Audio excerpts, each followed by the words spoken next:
출애굽기 4장 10절에서 13절까지 말씀 한 절씩 교독하겠습니다. 제가 먼저 읽습니다.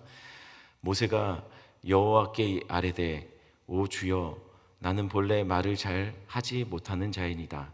주께서 주의 종에게 명령하신 후에도 역시 그러하니 나는 입이 뻣뻣하고 혀가 둔한 자이니이다.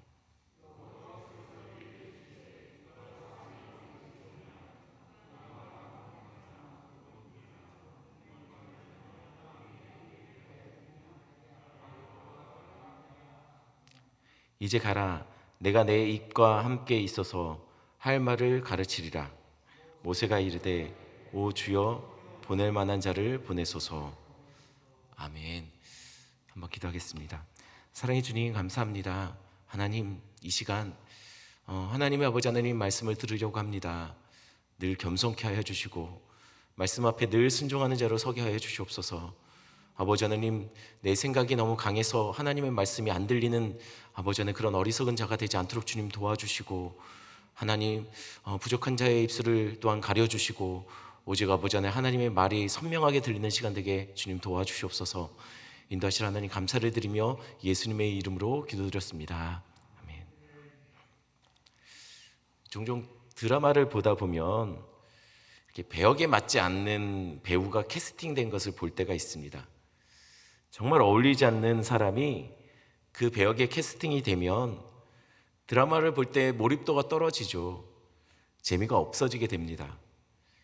오늘 본문에 보면 하나님이 이스라엘을 구원하기 위해 구원자를 캐스팅했습니다. 근데 아무리 봐도 잘못 캐스팅된 것 같습니다. 어울리지가 않아요. 아무리 봐도 이 사람이 왜 이렇게 불려졌는지 이해가 되지 않더라는 거예요. 도대체 누가 캐스팅됐습니까? 바로 모세입니다.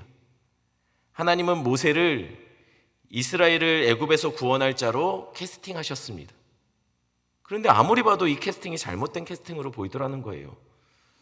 어떤 점에서 그럴까요? 모세가 불타는 떨기나무에서 하나님을 만났을 때 하나님은 모세에게 너는 바로에게 가서 내 백성을 보내라 하라 명령하셨습니다. 말을 전하라 했어요. 그런데 그 말을 듣고 모세는 어떤 반응을 보였습니까? 하나님 제가요? 제가 누군데 갑니까? 라고 반응해요. 말은 이렇게 하지만 사실은 한마디로 자신 없고 한마디로 싫다는 거예요. 그는 이전에 의욕적인 모습을 보였던 사람입니다.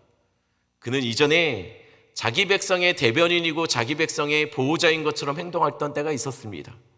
그런데 그런 모습이 온데간데 없어지고 지금은 영 형편없는 모습으로 그렇게 바뀌어 있다는 것이죠. 이변이 첫 번째 거절이었습니다. 그러나 하나님은 다시 모세에게 이렇게 격려하시면서 약속합니다. 내가 반드시 너와 함께 있을 거라고요. 함께 하겠다라고 말합니다. 그러면 자신을 얻고 가야죠. 하나님이 함께 하신다는데 아니 그럼 된 거 아닙니까? 순종하고 가면 되는 겁니다. 그런데 그렇게 했을까요? 아닙니다.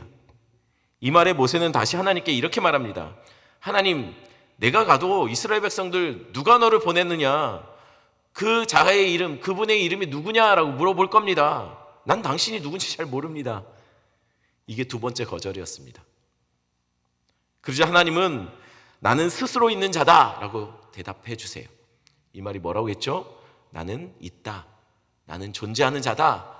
그러니 가라. 없는 것들을 섬기는 자들에게 애굽의 신들 죽었지만 없지만 나는 살아있다. 그러니 가라 라는 거예요. 그럼 이 말을 듣고 갔을까요? 이 말에 모세는 오늘 본문 1절에서 이렇게 말합니다. 모세가 대답하여 이르되 그러나 그들이 나를 믿지 아니하며 내 말을 듣지 아니하고 이르기를 여호와께서 내게 나타나지 아니하셨다 하리이다. 하나님, 그들이 내 말을 듣지 안 믿고 여호와께서 내게 나타난 것을 또한 믿지 않을 겁니다.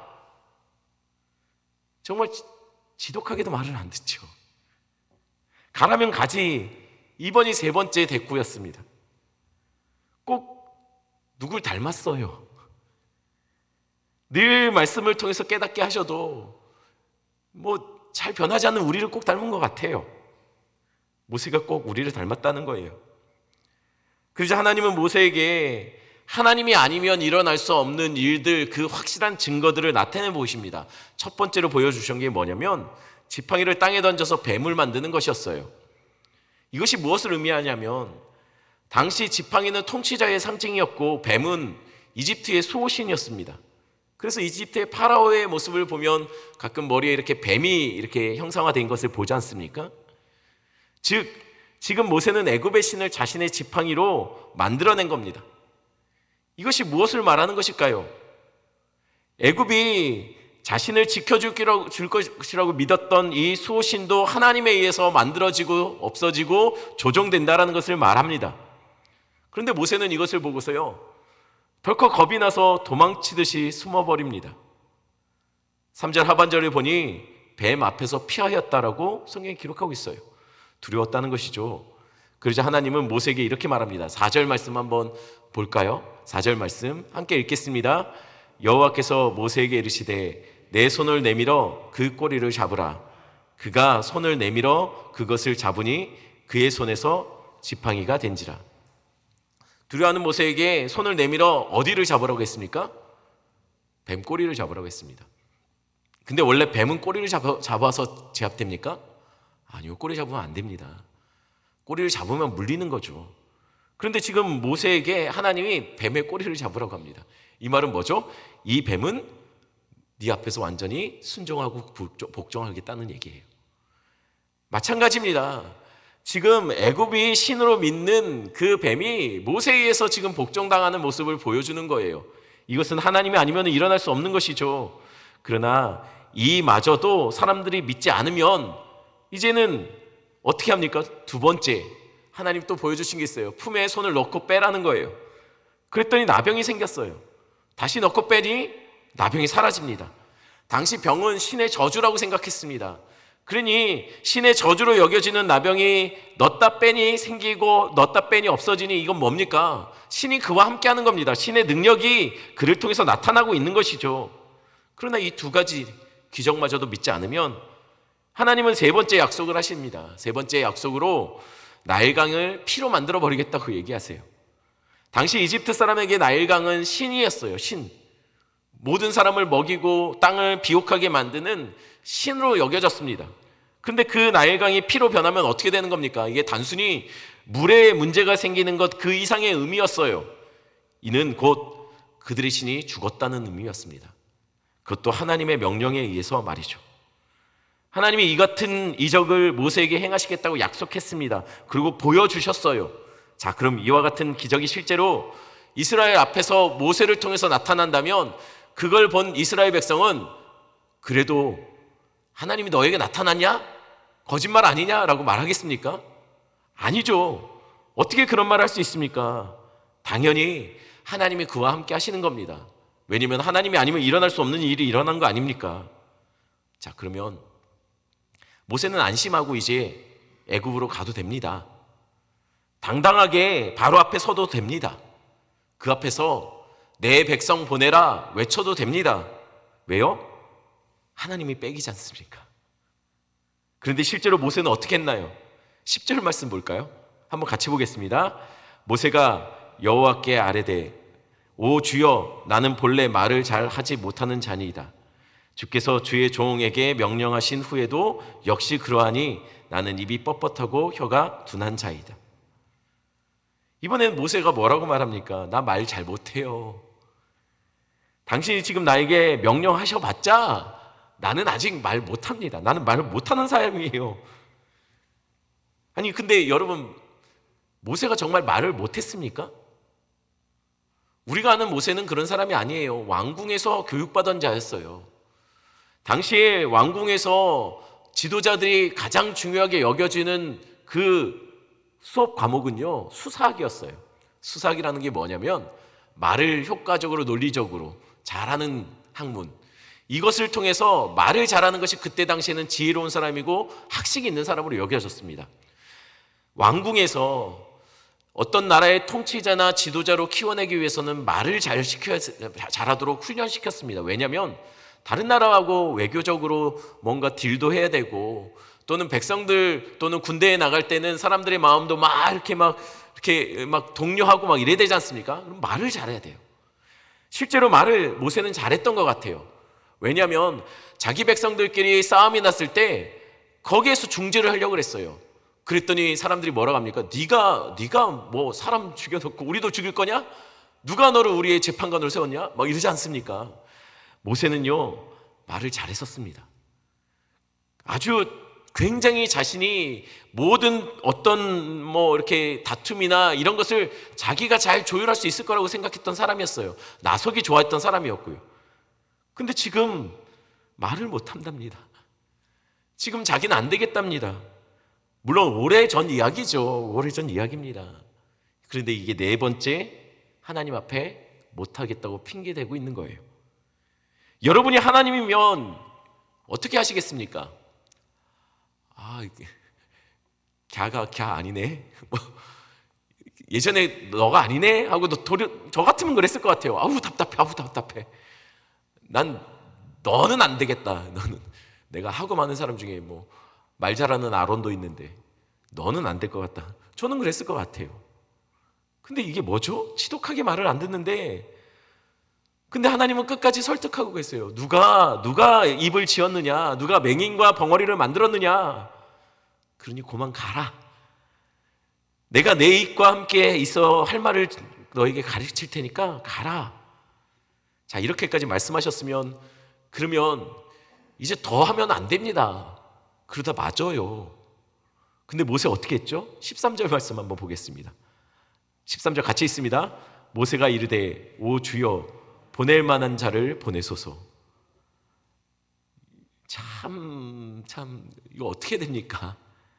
이제 보낼 만한 자를 보내달라는 얘기예요. 여러분 여태까지 핑계 댔지만 결국은 더 남은 핑계가 없으니 모세가 보낼 만한 자를 보내소서라고 말합니다. 이 말은 한마디로 여태까지 핑계 댔지만 사실은 가기 싫다는 거예요. 아니 나는 지금 그때 그 애굽에서 나는 살인자로 도망친 사람인데 내가 거기를 어떻게 돌아갑니까? 그러다 나 큰일 납니다. 죽습니다. 그런 것이죠. 이스라엘은 지금 애굽에서 고통 속에 부르짖고 있습니다. 그런데 모세는 이런 핑계 저런 핑계 대며 자신은 안 된다고 말해요. 그는 이미 80세입니다. 이전에 혈기 좋게 히브리 사람들의 대변인 같이 행동했던 그런 적이 있었죠. 그러나 그러다가 결국 그는 살인범이 되고 이곳으로 도망쳐 와 있습니다. 그럼 그가 뭘 하겠습니까? 하나님이 잘못하신 거예요. 그러니 정말 핑계가 아니라 모세는 안 될 것 같은 사람인 거예요. 보낼 만한 자를 보내소서. 이 말이 맞지요. 그러니 이건 어쩌면 하나님이 미스캐스팅을 하신 겁니다. 아무리 봐도 모세는 이전의 모세가 아니더라는 것이에요. 여러분 그런데 하나님이 모세에게 이스라엘을 구원하라고 했나요? 아닙니다. 하나님은 모세에게 가서 내 말을 전하라고 했어요. 모세에게 뭐 애굽의 군대를 그가 제압하라고 했나요? 아니요. 하나님이 함께 할 거니까 가라고 했어요. 뭘 할지는 하나님이 알려주신다고 했습니다. 모세에게 바로에 가서 언변으로 그를 제압하라고 하지 않았습니다. 그냥 가서 하나님 주신 말씀대로 내 백성 보내라고 외치라고 했습니다. 그는 그저 하나님의 말씀만 전하면 됩니다. 더 이상 뭐가 필요 없습니다. 가서 시키는 대로 말씀만 전하면 되는 거예요. 나머지는 하나님이 그와 함께해서 다 하실 거예요. 하나님이 다 하십니다. 모세가 할 게 아니라 하나님이 다 하신다는 거예요. 모세는 그저 전하기만 하면 되는 겁니다. 오히려 모세가 이전에 40살 이전에는 애굽의 왕자로 있을 때는요, 그는 혈기왕성했죠. 말에 능숙했습니다. 전쟁에 능했습니다. 그러나 그때는 하나님이 그를 쓰지 않으셨어요. 어차피 이스라엘을 구원하실 거면 하나님은 모세가 능력이 많을 때 40세 이전에 부르는 게 맞죠. 하나님이 그걸 모르시겠습니까? 근데 40세 이전에 부르지 않고 80세 됐을 때 이미 끝난 것처럼 보일 때 의욕도 없고 아무것도 못한다고 하고 자신감이 없는 이 모세를 부르시고 계시니 이거는 잘못된 캐스팅처럼 보이더라는 거예요. 그런데 정말 그러냐는 것이에요. 모세가 자기 힘으로 할 때는 그는 결국 도망자고 실패자가 되었습니다. 그리고 이방인의 목동이 돼요. 그러나 아무것도 못한다고 여길 때, 내 힘으로 안 된다고 말할 때는요, 하나님이 그를 통해서 위대한 역사를 쓰시기 시작합니다. 하나님이 쓰시는 사람은요, 혈기왕성하고 내가 이게 맞지, 내 목소리를 높이는 사람을 하나님 쓰시지 않습니다. 하나님의 캐스팅의 특징이에요. 하나님의 캐스팅의 특징은요, 내 생각대로 다른 사람들을 움직이려고 하고, 내 목소리, 내 힘, 내 능력을 의지하고 이게 맞다, 이게 내 생각이 맞다라고 그렇게 자기의 생각을 주장하는 사람들 하나님 쓰지 않습니다. 하나님은 오히려 나는 안 됩니다. 내가 뭘요, 나 같은 게. 그러니 교회는 이렇게 돼야 합니다.